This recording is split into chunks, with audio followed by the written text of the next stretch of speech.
You two can decide who wants to go first. It's up to you guys. Give me one moment, please. I can go ahead and go first. I think my case is technically 1890, which is before 2000. So this patient is a 49-year-old white male. He has anxiety, depression, COPD, GERD, and hypertension, and some musculoskeletal issues. And he is a current 1 pack per day smoker with a 34 pack year history. Some of his possible hepatitis infection routes include not using condoms consistently. He received a blood transfusion in 1977 at the age of 5, and he has a unprofessional tattoo from 10 years ago. He has been treated for hepatitis C in the past. In 1994, he reports that he was taking pills daily and getting an injection every 3 days, and that he was receiving this treatment for 3 months from a doctor in Princeton. The medications that he takes include Breo, Ventolin, diclofenac, duloxetine, hydroxyzine, lisinopril, and pantoprazole. He is not presently immune against hepatitis A or B, but he has received some vaccinations against hepatitis A and B in August. His body mass index is 27.5, and his lab results are most significant for a platelet count of 116, and otherwise most of his liver and kidney tests are within normal limits. His hepatitis C genotype is 1A. He's HIV negative. His serum fibrosis biomarker is an F0. His child Turcotte-Pugh score is class A. He has a MELD score of 6. And sorry about this little activity.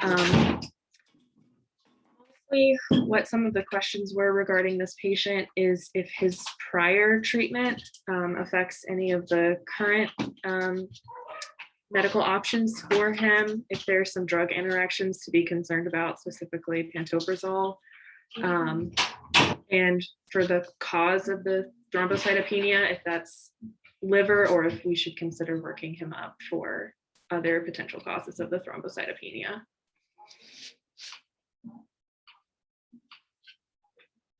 Thank you so much for that. Really appreciate you presenting that case. All right, I'll just open it up to everybody. I can keep this up if you'd like, or bring it back. Just let me know when we're making some suggestions.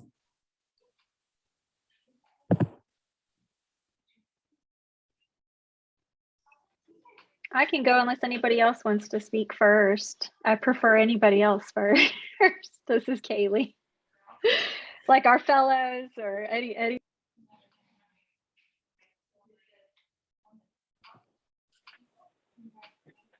You could probably get testing to make sure there's no resistance at this point. If he was treated that long ago, would be something I would think you'd have to consider. You're So cutting. that's a good. Sorry, what did he say? Did you understand him, Kaylee? Sorry, I was on. Yeah. That was Jacob. He had mentioned, doing resistance testing because the patient had already been treated previously. My question. Oh, hold on. I'm getting a call coming in. Sorry about that. I'm having so many issues today. My question was if you know about how long ago he was treated. Did you say how long ago it was? It was 1994. You said 94. Okay. So I mean, it makes the most sense that he was probably treated with ribavirin and interferon, or some formulation of interferon. He probably didn't complete the course. It may have been stopped early because he didn't respond to it. It may have been stopped because he was having adverse effects. But being that it was that long ago, I doubt that there were any, he had any direct acting antiviral exposure that long ago, because there weren't really any DAA agents available at that time. So even though he's had treatment before, I would still consider him treatment naive. Okay. The data suggests that if they'd gone through interferon treatment in the past and failed it or stopped it, regardless, their response rates to direct acting antivirals are still as high as they would be if they had never been exposed to treatment before. Okay, so you really wouldn't even need to do baseline resistance testing in this individual unless you were planning to use Zepatier. And so with Zepatier, and I'll tell you the 4 treatment options with him would be either Zepatier times 12 weeks. With genotype 1A, though, you have to get that NS5A baseline polymorphism testing, which is an extra expense, and it's kind of a difficult test to order. So unless his insurance only has that one on their formulary, I tend to not go with that option. You also have to monitor their ALT a little bit more closely. Typically at week 8, you have to repeat it because there is some instances where you can develop transaminitis while on treatment. The other 3 options would be either Mavorite for 8 weeks, Epclusa for 12 weeks, or Harvoni for, and I have to just look and see, I don't have his viral load pulled up. That was 16,900,000.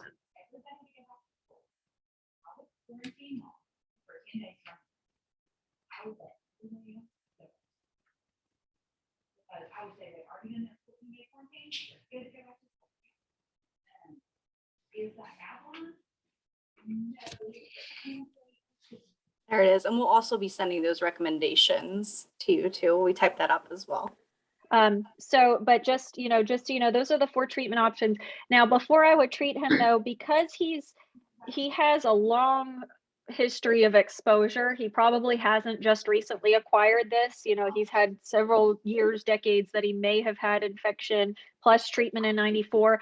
I think it's most prudent to go ahead and also get liver imaging on him, even though his fibro test or FibroSure is optimistic and says F0, I would still want to get a visual assessment of his liver contour and make sure that that's in agreement as well. His hepatitis C may be causing the thrombocytopenia. If that's the case, you would see it improve with treatment. But again, without, typically I recommend getting multiple modalities of assessing liver fibrosis. So with only having a fibro test without imaging, I would also recommend calculating an APRI, the AST to platelet ratio index. That's probably going to be elevated with this patient. So he does have risk for having more advanced disease. So just make sure you're doing a prudent job, of taking a look there as such. Okay. As far as the treatment, I guess, preferred agent, and I'll let Rachel touch on this too, because I'm not sure with Medicare what his preferred agent would be, but the pantoprazole would interact with Harvoni and Epclusa. And so, I would probably go with Mavorite in this patient, so you wouldn't have to make any adjustments to his current medications. Okay. Yeah, this is Rachel. So as far as Medicare goes, it's really hard because there are so many different plans and then so many different tiers. So until the authorization process is started, it's hard to know what's going to be preferred, because I've seen it all across the board with all of these agents. So, but Kaylee nailed it. The pantoprazole is going to be the thorn in your side there as far as Harvoni and Epclusa goes. So probably if you could get Mavorite, if that's on one of those preferred lists, that would be a great way to go, because I don't see any really concerning interactions with that one and the other medications. Thank you so much, everyone, for your input. Do you have any other questions before you go on to the other case, or does anybody have any suggestions?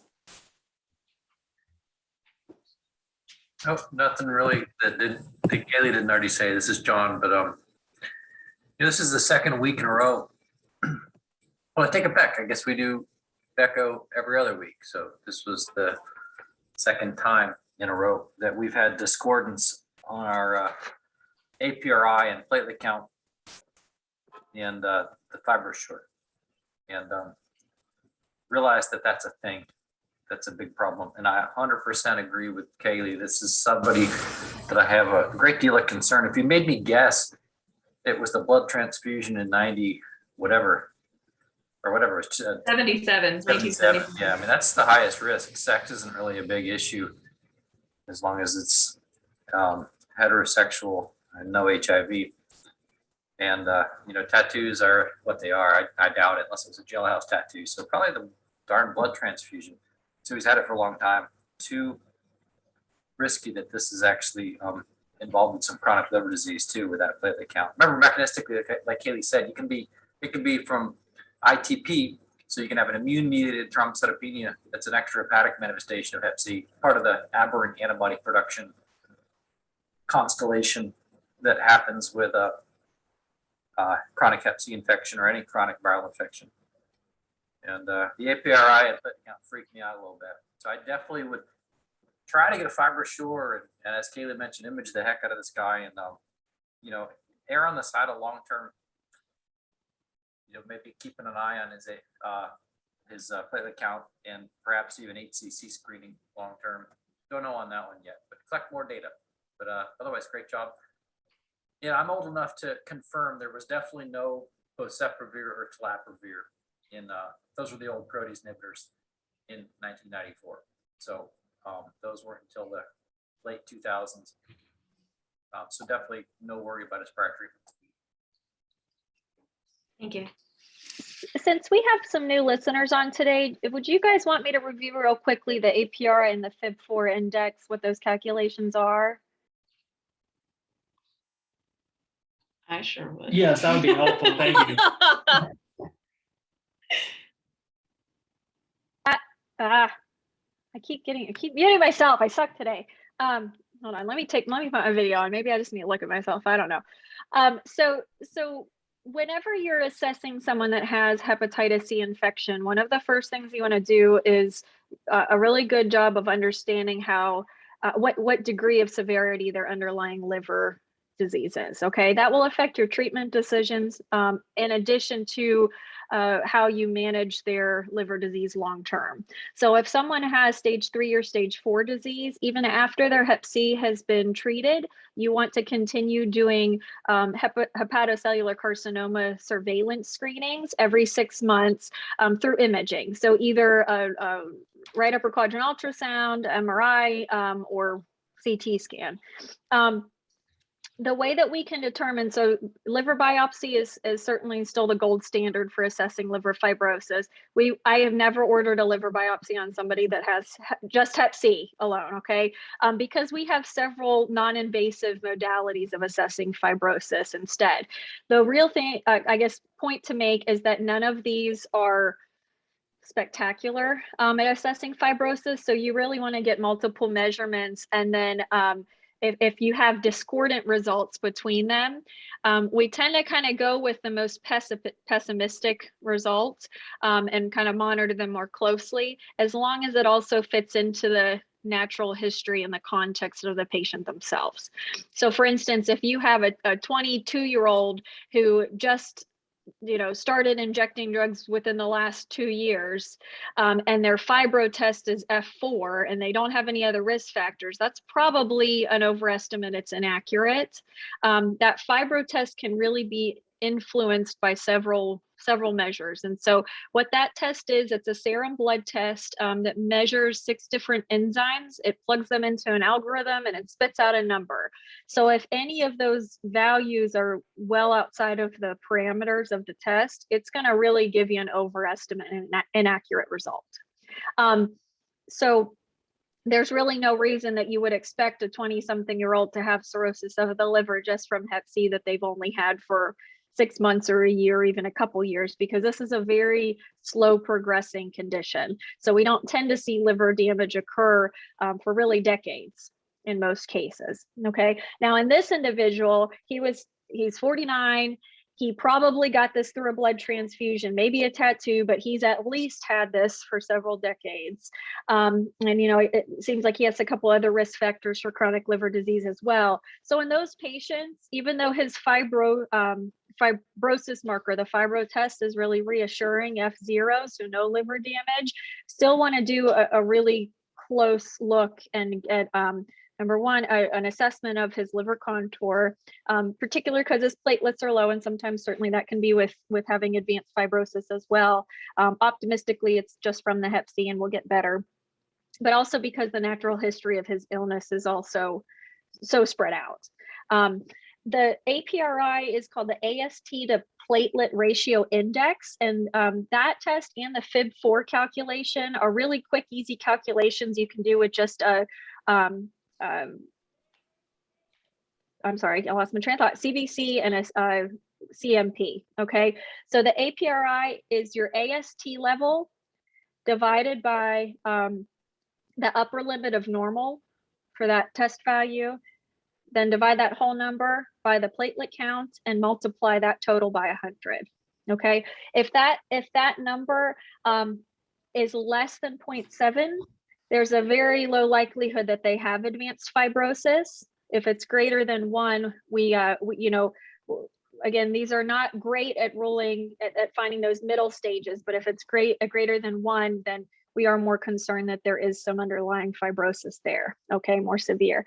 The FIB4, I use MD Calc because this has a square root in it and I hate square roots and I don't know how to do them. So that one takes in your age, multiplied by the AST, divided by the platelet count, multiplied by the square root of the ALT. What I do is I just pull up a calculator and plug it into the MedCalc. If they have a value that's greater than 3.25, then they're more likely to have advanced fibrosis. So those are just some quick calculations. You probably already have a CBC and a hepatic panel on your patient anyway, so you can just do those quickly. The liver elastography is kind of our preferred modality at assessing liver contour. It's a right upper quadrant ultrasound that also has a more specific programming in it that assesses the liver stiffness as well, and that is measured in kilopascals. And so the higher that value, the more likely that they would have advanced liver fibrosis. Not a lot of places have access to that exam in particular. So if you don't, then I would certainly get at minimum a fibro test and then the right upper quadrant ultrasound and then calculate the APRI and FIB4. That's way too long that I wanted to talk, but I know that we've got a lot of new people on here and we kind of get into the habit of kind of overlooking those things that, you know, we may not have discussed for a while, so. Thank you. Yes, thank you. Yeah, thank you so much. No, Haley, that was great. I'm sure everyone appreciates hearing that. The new people on the call as well. All right, I'll quickly share this screen for you and we'll go ahead and move on to the other case and then to our didactic. Can you see that okay? Yes. All right. Perfect, go ahead. I am presenting, this is case 2000. This is a patient who I saw in the clinic. This is a 65-year-old white male who had presented for follow-up for viral hepatitis C. He had recalled 2 previous episodes of being treated for hepatitis C, both of which were incomplete. The first was in 1990 in Georgia, though he did not complete the treatment. Later in the 1990s, he had spent some time in prison in Georgia and had also received the same hepatitis C treatment, both which was also incomplete. He doesn't recall the name of the facility, but he does say that at both times he had received 2 of the 3 shots for the treatment. He reports a former history of IV drug use and did share needles, but he has said he hasn't used IV drugs in multiple years. More recently, he has been in taking naltrexone as recently as August of this year, but at the time of visit in September, he had not taken naltrexone for over a month. He had just attributed that to life stressors. For other high-risk practices, he reports history of a heavy alcohol use. However, at the time of his most recent visit, he had cut down his alcohol intake dramatically to about 12 ounces of beer daily, and he has not consumed any liquor or any hard liquor since March of this year. He is expressing interest in completing treatment for hepatitis C and thinks that in receiving treatment, he believes that this can help him with also managing life stressors and his history of depression. Regarding kind of his hepatitis A vaccination, he received 1 dose of the Hep A vaccine in July of this year. And regarding hepatitis B vaccination, he has reactive immunity. The Hep C genotype we performed this year was genotype 1A, and his viral load was 23 million. Current medications for him include atorvastatin, hydroxyzine, Lexapro, lisinopril, naltrexone, and Flomax. And kind of reviewing through his labs, hepatic labs, ALT and AST and ALK falls within normal limits for him. As I had mentioned before, his HCV genotype was 1A. Calculating his APRI score was 0.459, and I just quickly looked into MD Calc, and his FIB4 score would be 2.3, I believe, with a child Pew class A, a MELD score of 6, and his fibrosis stage, at least from our labs, were the F1, F2 category, which I'm not familiar with. Great, thank you so much. So who wants to tackle that one on first? John, talk. Hey, Somebody yeah, talk. yeah. Any particular questions on this guy? And also, could you page back up to the CBC? I was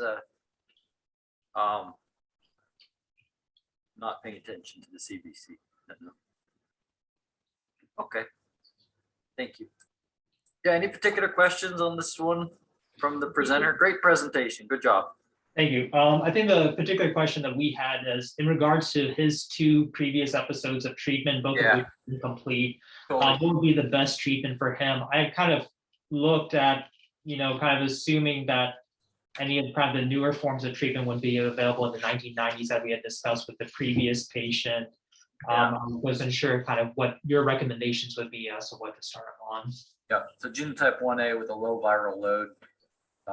You're fine with any of the 4 major options. If you do Zepatier, you got to do the NS5I polymorphism testing to determine whether it's 12 weeks versus 16 weeks. But really, we seldom use that drug. So it's going to be Epclusa for 12 weeks, Harvoni for 8 weeks, or Maverick for 8 weeks. I'm not going to steal Rachel's thunder on the statin issue. I think she will talk to you about whether we have to worry about the atorvastatin. Remember, that's one of those categories that we look at where drug interactions are a major issue. The other thing I will mention, this prior treatment was not prior treatment. I will guarantee this was hepatitis B vaccination. People get really, really confused as to whether or not they got treated or vaccinated. His history is incredibly consistent with 2 incomplete prior vaccination series. It's not consistent at all with any prior treatment attempts that I am aware of. There were no 3-shot series or anything like that. That's the vaccine. Super common for patients to make that error. So yeah, that's all I got. No advanced fibrosis, no discordance in that one. I'm not really worried on the CBC or the APRI or FIB4 or I can't remember what the F score was on the FibroSure F1, F2. Even as such, it'll be all curable and treatable with no long-term HCC screening necessary. Rachel, if you want to talk about the statin. Sure thing. So yeah, that's the main issue from all the options standpoint is going to be that atorvastatin. So the main thing to remember with that one is that Mavorite is not going to be an option if the patient's going to continue on the atorvastatin. If you're going to use one of the other more common, your Harvoni or Epclusa, there's no specific dose changes or recommendations, really just to monitor for those statin toxicities. So the most common thing we look for and educate patients about is those myalgias to see if they start noticing some muscle pain.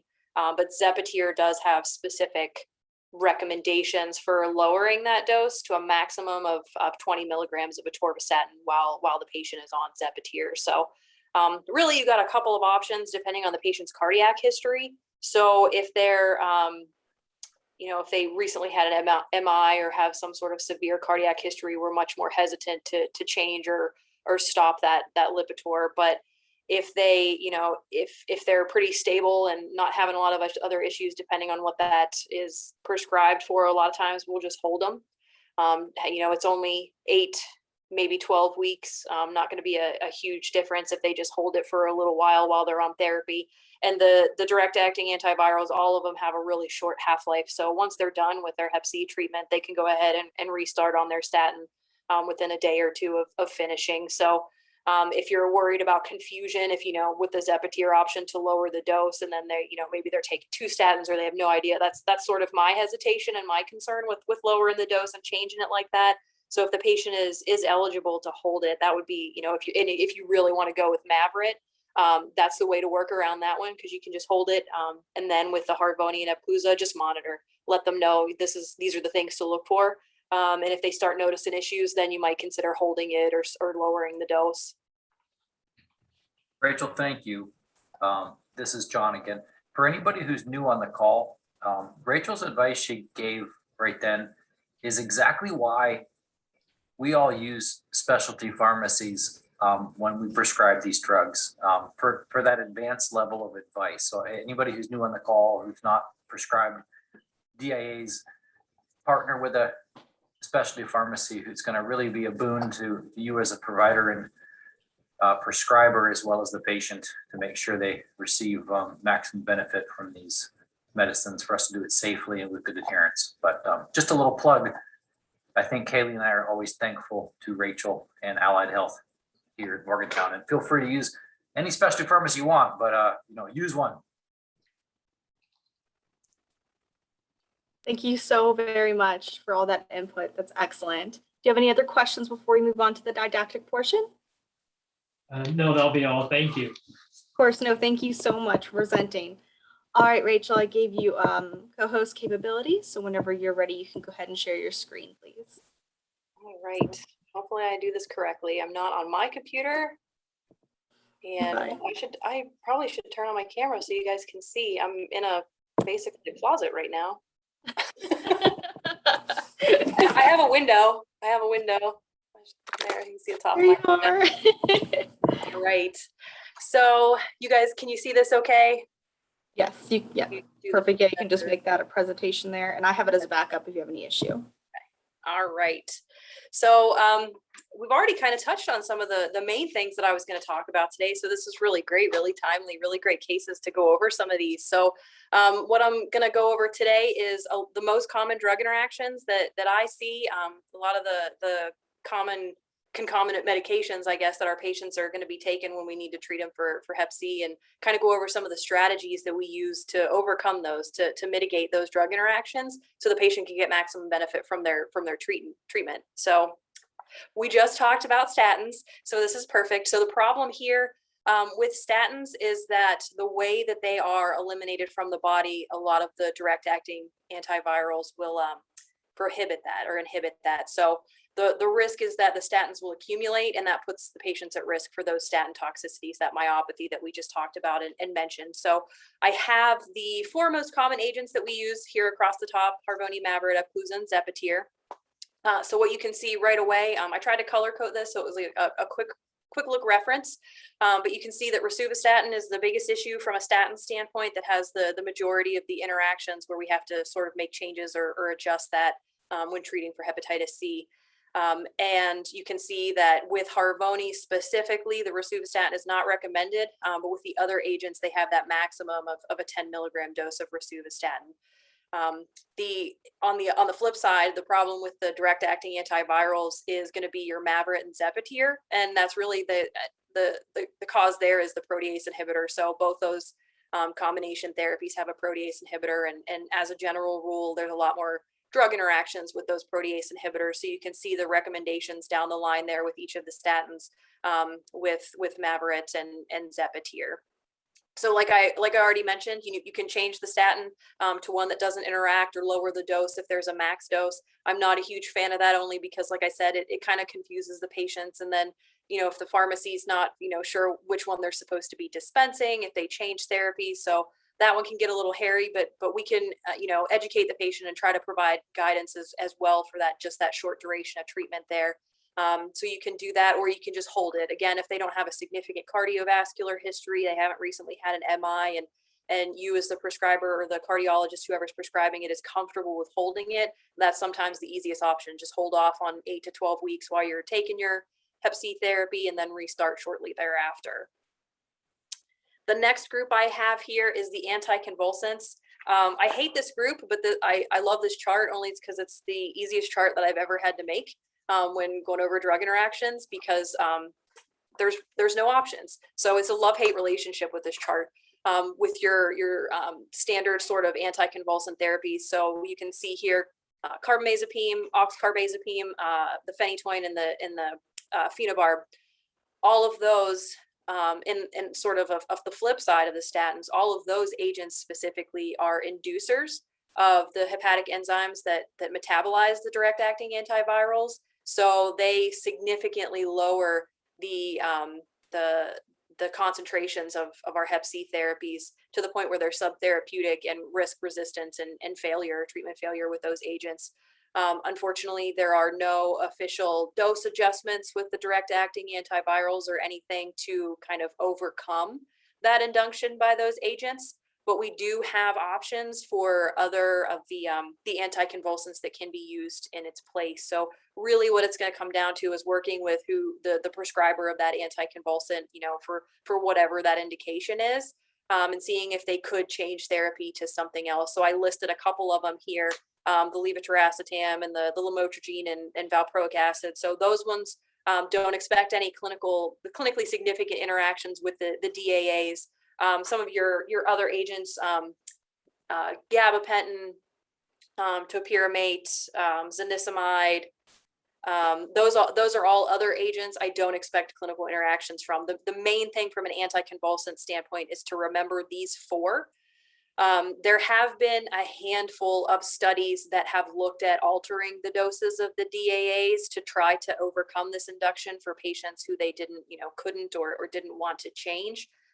It's a handful of studies, a handful of patients.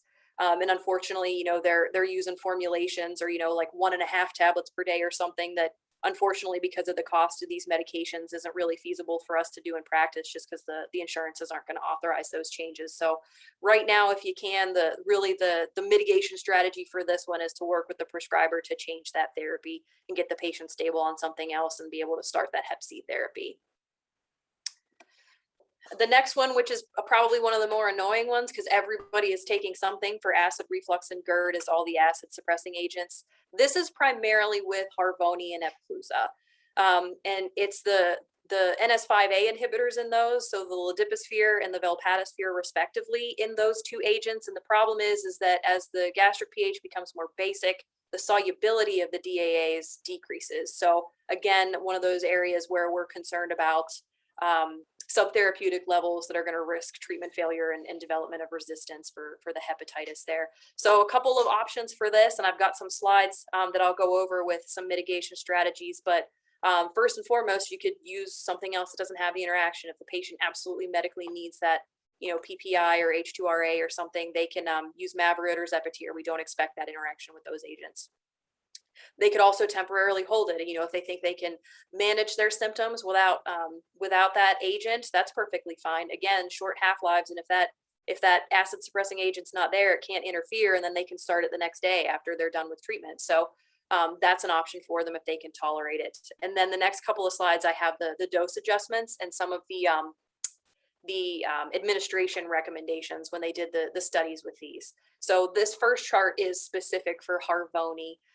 And that you can see on the chart, I've got the antacids is sort of your run-of-the-mill, your Tums and those quick-acting things that you can get over the counter. The rule of thumb here is just, since they're short-acting, separate them from your Harvoni by 4 hours at least. That way, they're out of the system. You're not going to have that interaction. So here I always counsel patients and try to figure out, do you have a certain time of day that you're utilizing Tums? So if they have, heartburn or reflux after dinner, if they're administering their Harvoni at breakfast or lunch or earlier in the day, do that, and then you'll avoid that completely. Just to try to figure out those time of days if they're using them, just to make it easy for them to separate. The next group is the H2 receptor antagonist, H2RAs, primarily the famotidine here. So you can see the recommendation on the screen is that they can, depending on whether they're taking it once or twice a day, they can take the Harvoni at the same time or separate it by 12 hours. And then the max dose recommendation of the famotidine is 40 milligrams twice daily. So no more than that. And then on this chart, I have comparable doses here as well. So should ranitidine ever come back to the market, that's the comparable dose there that could be used. And then the next group here, the proton pump inhibitors. So this one, the administration is a little bit different. So it's at the same time, Harvoni and the PPI at the same time on an empty stomach. And the max dose here is the omeprazole 20 milligrams daily. And then I've got the comparable doses here for if they're on a different agent, where you could safely do the same thing, have the pantoprazole 40 at the same time on an empty stomach with the Harvoni. And that should allow the Harvoni to get to dissolve and absorb into the body before really those they really start inhibiting those proton pumps and altering that gastric pH. The next chart is on the Epclusa. So there's a little bit of difference here. You don't really, and it's primarily with the PPIs. So you can see the antacids again separate by 4 hours. The H2RAs simultaneously or 12 hours apart. Famotidine 40 BIDs twice daily is going to be your max dose. So the difference here is with the administration and then also the agents that you can use. So with this one, really what they say is that this affects the Epclusa pretty significantly. So if you can avoid the PPI altogether, that's the best option, if you can just get rid of it. But if they absolutely have to take it, the max dose is omeprazole 20, and you'll see there's no comparable doses. They recommend nothing else. They didn't study it, so they don't know. And what they recommend is that the Epclusa should be taken with food, so different from the Harvoni, with food, and then 4 hours later, take the omeprazole.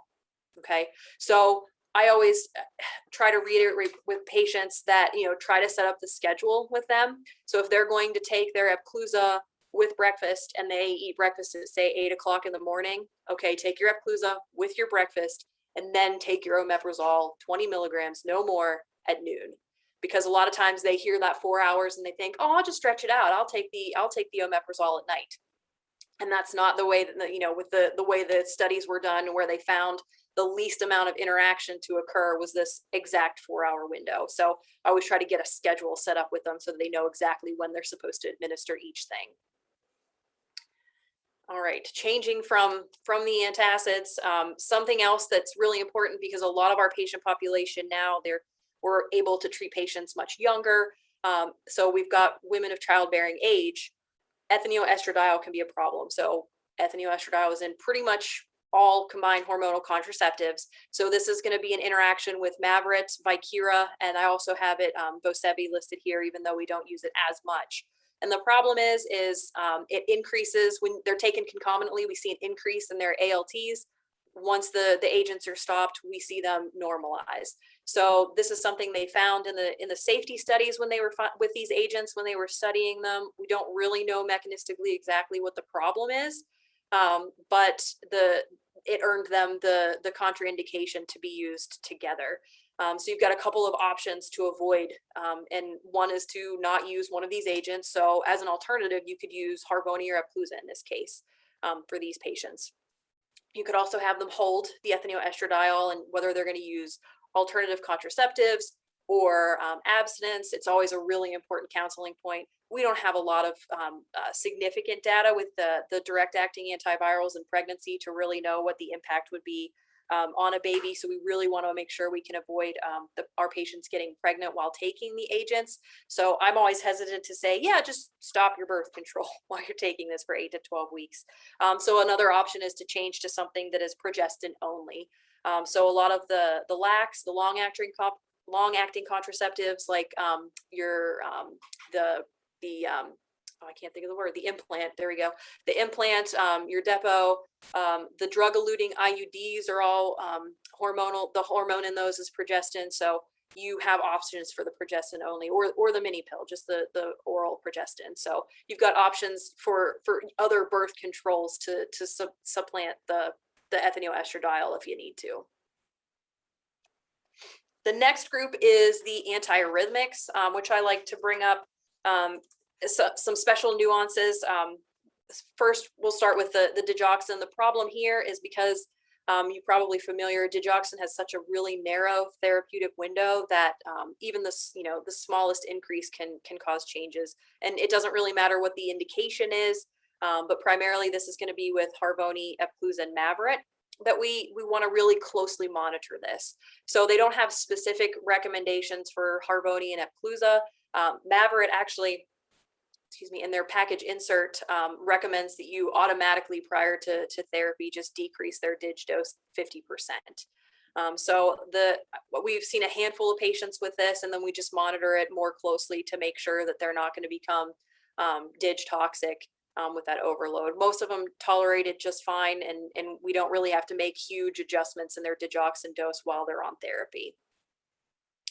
And then Zepatier doesn't have any specific, dosage adjustments or monitoring with that agent. So if you're really worried about the digoxin and, the ability for the patient to come in and have that extra monitoring, Zepatier might be your go-to if your patient's taking dig.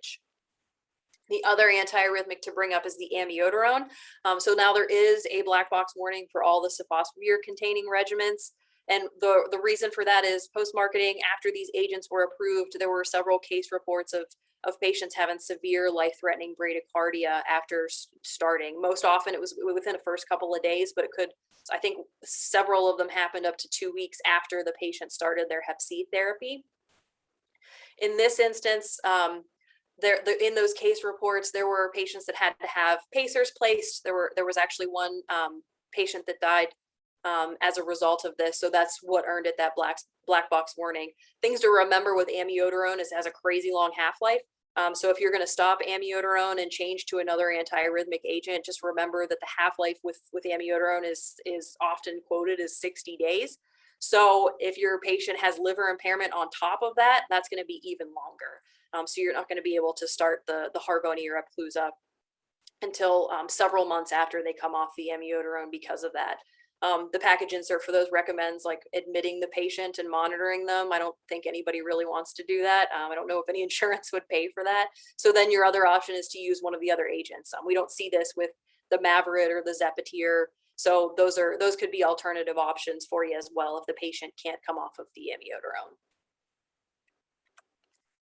And some good news, at least from a drug interaction standpoint, switching gears to MAT, is that all of the most common agents, so your Mavorite, Harvoni, Epclusa, Zepatier, I don't expect any clinically significant interactions with any of the three top MAT medications. So naloxone and buprenorphine, whether it's paired with naloxone or not, the naltrexone and methadone, no monitoring or a priori dose adjustments that are needed when starting Hep C therapy with our most common agents. On the flip side, I always want to bring up this slide in case patients are, or if you suspect, or if a patient tells you that they're still using illegal substances. I have the two different sides here. With the amphetamines and down, I don't expect clinically significant interactions with the DAAs themselves. Where I get a little bit nervous is on the other side with Mavorite and Zepatier, where those DAAs can actually increase the levels of things like fentanyl, oxy, and hydrocodone. So if your patient is still actively using, the concern there is that, fentanyl is often laced in so many things. And then with the oxy and hydrocodones, having those levels increased, increasing the potential for overdose essentially. So those are things to kind of keep in mind if your patient is actively using and to warn them about. So just warnings for those things from specifically just from a drug interaction standpoint. The next group is your anticoagulants and antiplatelets. So I color coded this one again as a quick kind of reference chart for you with the four most common direct acting antivirals. So across the top is warfarin, and I have the monitor there. So the reason for that is I feel like there are so many different things that with warfarin that can alter the INR with that. So it becomes more of an art than a science a lot of times to dose that. So there's no metabolic or elimination sort of interactions with the DAAs specifically, but a lot of things that can compound and the recommendation for monitoring more closely with that. As an example, I had a patient where, she was really excited for being treated for Hep C therapy, and it was really life-changing for her. So in addition to starting her Hep C therapy, she started working out and she started eating better. So she was eating more salads and leafy greens and all those things that we know can alter your INR with warfarin. So we really needed to monitor her. And honestly, I wouldn't have said that it was the Harvoni that she was taking. I was really thinking it was more along the lines of the lifestyle changes that she was making. And similarly, you know, with potential for improved liver function at the same time. So monitor those more closely just from those other reasons, and because warfarin is voodoo, essentially is the take home from there. And then the next group here, you've got the DOACs, where everything is monitored. We don't really monitor 10A levels. So really from my standpoint, I just educate the patient or re-educate. You know, a lot of them are already, you know, been educated on the signs and symptoms of what a bleed is and what to watch for. So just kind of reiterating that for them. The only issue here is with Mavorite, and specifically, I have not recommended or a dose adjustment. It depends on what resource you're using. Actually, in Europe, they have the contraindicated do not use, but in the United States, you know, there's a potential to use it at a lower dose depending on the patient's renal function. So a lot of times, if we can, if they're taken to Bigatran, try to avoid the Mavorite just because we're a little bit more concerned with that versus the others where it's just monitoring. And then the antiplatelets down here at the bottom, the only one really to spell out that's more of an issue, and this is a metabolic interaction, is with the ticagrelor. So this one, they didn't study specifically in the trials, but it does go through elimination pathways that the Hep C treatments block. So there's an increased risk for accumulating that and then getting the patient at risk for bleed. So that one, that's the reason for that one. And this chart here is for the HIV therapies, your antiretrovirals. So don't ever memorize this chart. I actually didn't make this one, but this is what I modeled the rest of mine from. This is actually a screenshot of the chart that they have on the HCV guidelines website for treating patients concomitantly that have Hep C and HIV. So what you can see across the top of the chart here is your boosted agents. So protease inhibitors don't play well with other protease inhibitors. So that's why they're kind of red over here. They're both going to inhibit each other's concentration and put risk for toxicities. And the main issue they have with this first section with the Harvoni and the Epclusa, primarily, you can see with the key here, ties back to the tenofovir, and you want to be really careful with with the tenofovir, especially when they're boosted inhibiting agents at the same time. And to point out with the tenofovir, it's primarily the older formulation, the TDF. So you can see across here, because there's the potential for that to accumulate and cause more issues from renal toxicity standpoint. The newer version TAF, the alafenamide version, that's actually a prodrug. We don't see that sort of interaction or those concerns because it's a prodrug and more active in the HIV infected cell and not circulating systemically.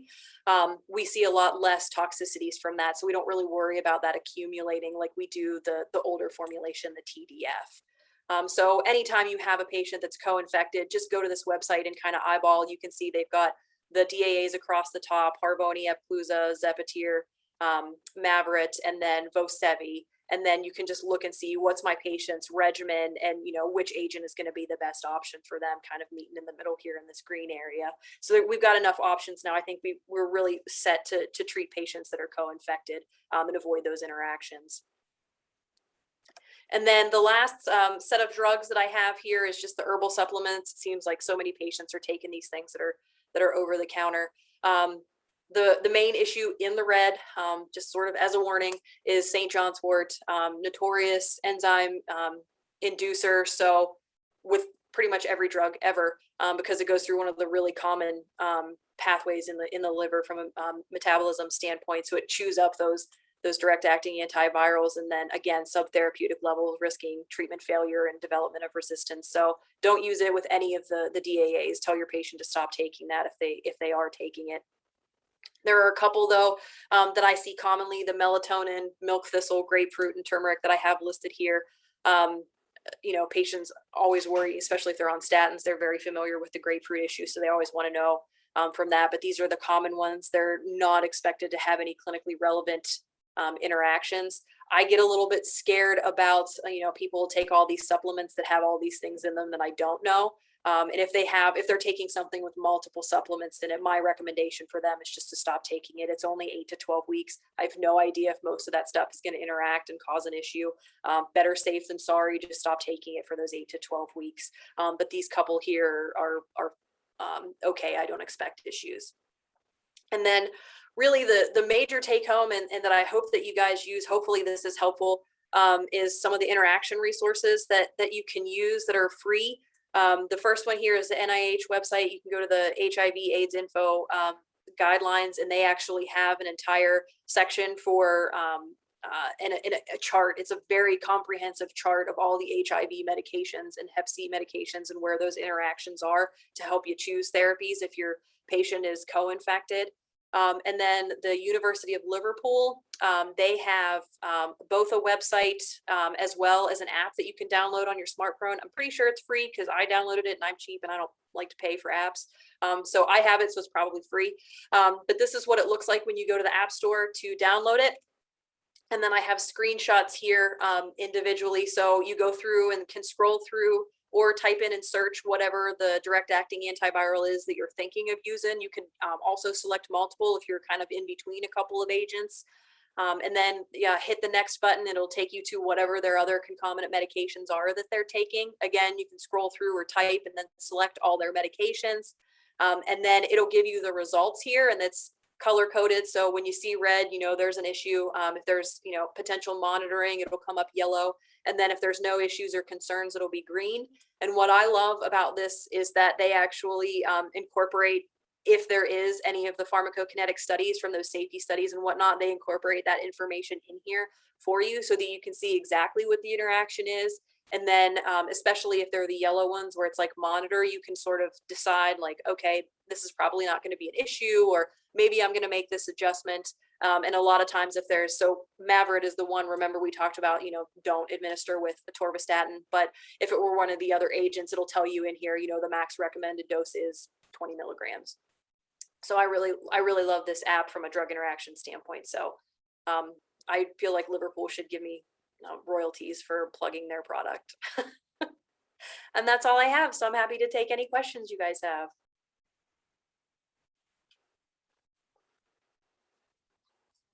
Rachel, you're awesome. Yeah, she's awesome. That was great. That's just like, you're so phenomenal. Thank you so much. You always do such an excellent job. And I'm so thankful for you because you just explain things so well. And it's just, you're such a resource for everyone. Please use Rachel.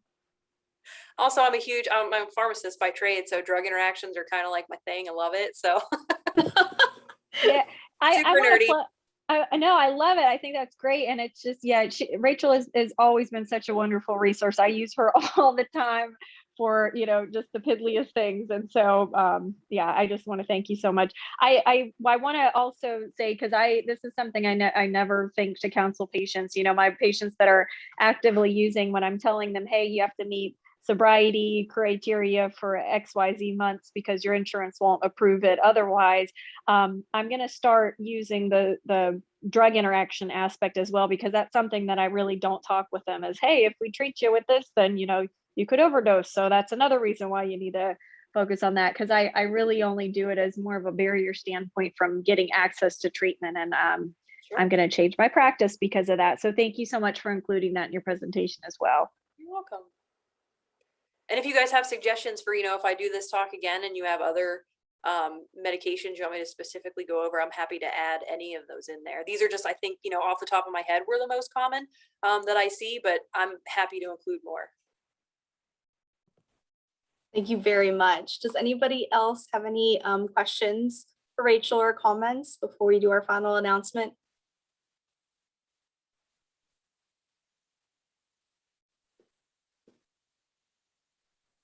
All right, awesome.